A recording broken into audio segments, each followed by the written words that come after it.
Think about when the weatherman talks at night and he's telling about the chance of rain the next day. He could say there's a 60% chance of rain. But you're never going to hear him say what's the chance of it not raining. They don't talk like that. But you can just use a little math. If you know there's a 60% chance of rain,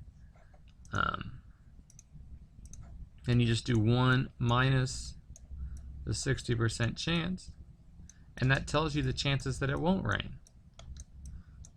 So there's a 40% chance that it won't rain.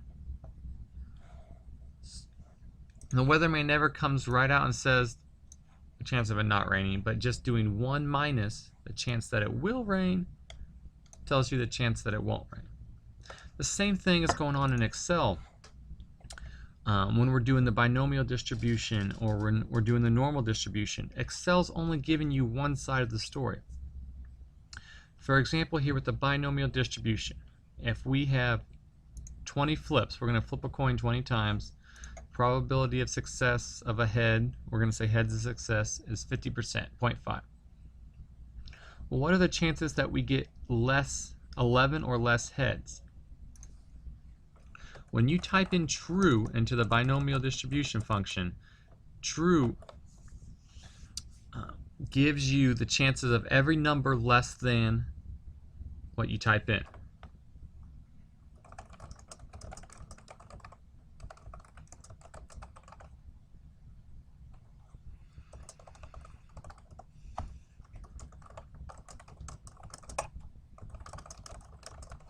All right, so if we're trying to get 11 or less heads, the way Excel works is we just type in 11 for that first number, and it'll give us the probability that we either get 0, 1, 2, 3, 4, 5, 6, 7, 8, 9, 10, or 11 heads. It'll add all those up together for us. So there's 20 trials, 50% chance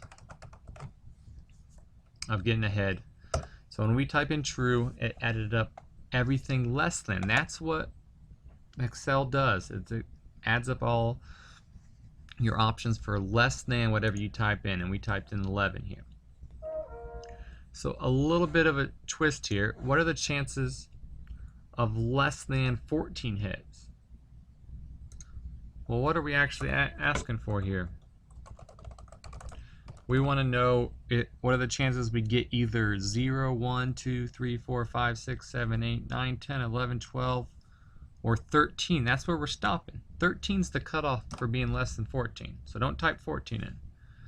So here we want everything 13 and less, and that's what Excel automatically does when we put true in here. It's 13 or less. So there is, when we write false, it doesn't change it to more than or greater than. So you can't just change the last option to false to switch it around. That's not how it works.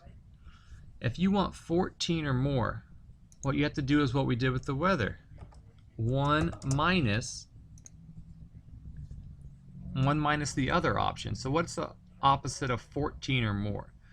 That would be either 0, 1, 2, 3, 4, all the way up to 13. So have Excel figure out all the way up to 13 for you and do 1 minus that. And that's the chances of 14 or more. So you still have to use true. You can't just switch it to false. Yeah. Okay. Oh no. All right.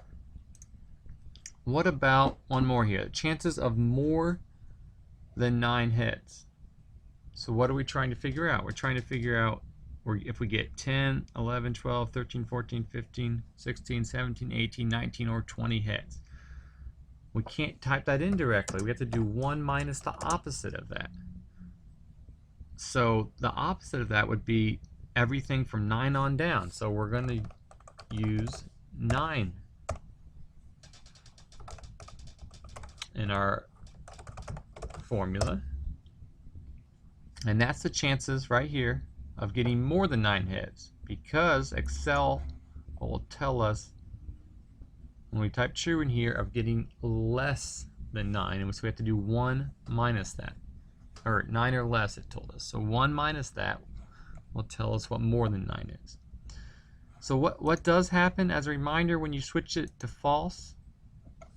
If I type in 14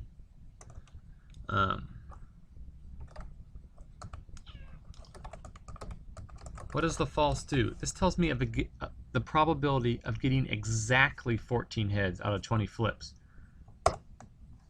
It says 0. Remember what we read about, if we switch this up to a general number, we can move the decimal points here. Okay. So add in a few more decimals, you see what the probability is. So getting exactly 14 heads, you have about a 3% chance. To get exactly 9 heads, exactly 9, I'd type a 9 in there, 20 tosses, 50%.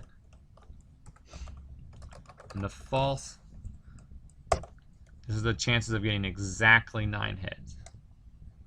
All right, so just remember, this is really what I want to highlight here. Make sure you can read it all. When you put a true in there, it's giving you the probability of every number less than. And you can't just switch that to false to do the greater than. You have to do 1 minus, a 1 minus to do a greater than, a more than.